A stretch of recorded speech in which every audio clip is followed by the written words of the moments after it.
Hi, I'm Jow Day Dev. I made an unreleased mod called Hunt Down the Monika, and quite frankly, It's not good. So you're probably wondering why I'm making this video. A while back, I saw a video by one of the creators of the Purist mod, and he was not very happy with the direction his mod took. Now, personally, I can't comment on the Purist mod as I haven't played it, and I have no interest in doing so because quite frankly, it's not my cup of tea. However, his video struck a chord with me, and I feel it's necessary for other mod devs to understand what goes on behind the scenes. This project started with one goal in mind: make a silly parody of Hunt Down the Freedman. For the uninitiated, Hunt Down the Freedman was a terrible,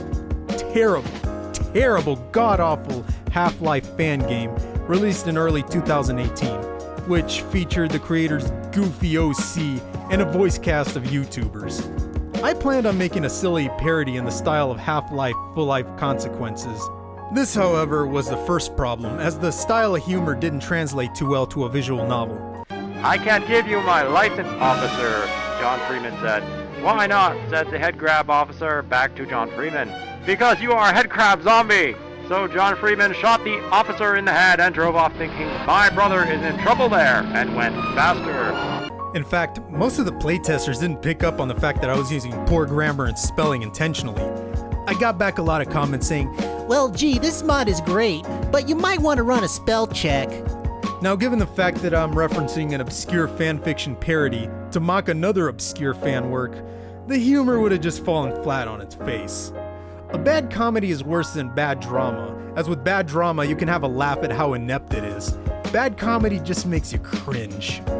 The other problem was that I was using a lot of copyrighted material. Let's take a look at the boss battle with Monika.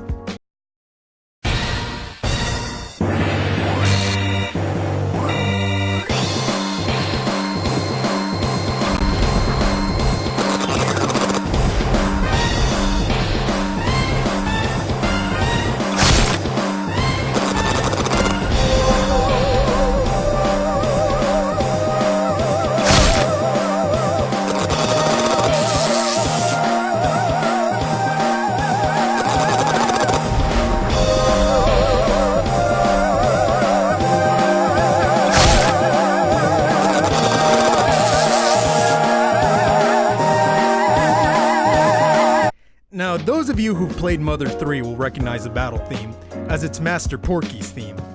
I tried using other pieces of music, but nothing quite fit. Given that the IP guidelines have been more heavily enforced recently, and rightfully so I might add, I just can't release this mod as it is, and I have no interest in fixing these problems. Now, don't get me wrong, a lot of work went into creating this mod. I spent hours making sprite edits and writing the script. I even jerry-rigged my own battle system and spent hours debugging it. But as you know, just because you put a lot of effort into something doesn't mean it's gonna turn out good. So what was the story of this mod? We start with our protagonist Yasmin, who is Yuri's sister. This is a callback to Half-Life Full Life Consequences, which features John Freeman, Gordon Freeman's brother.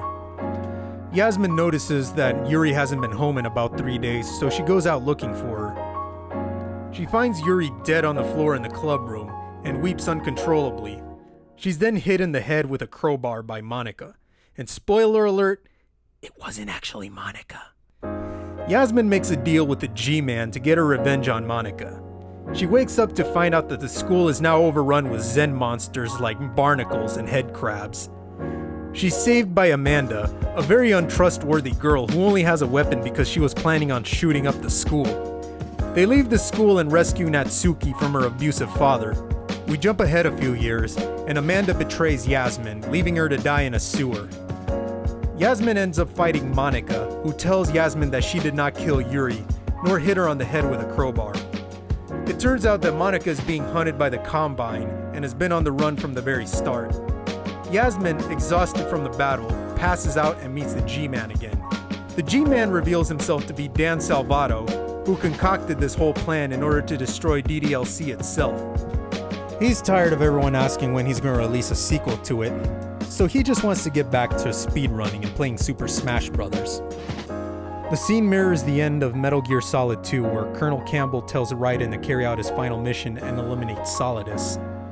Dan tells Yasmin that she's just a clone of Yuri, and if you check the character files at this moment, you see that there's 2 separate files for Yuri's character and no Sayori.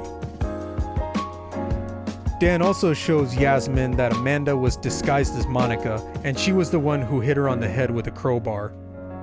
The mod itself would end with Yasmin finishing off Amanda with her knife, and then telling Natsuki that they're off to find Libitina and Dr. Reiner.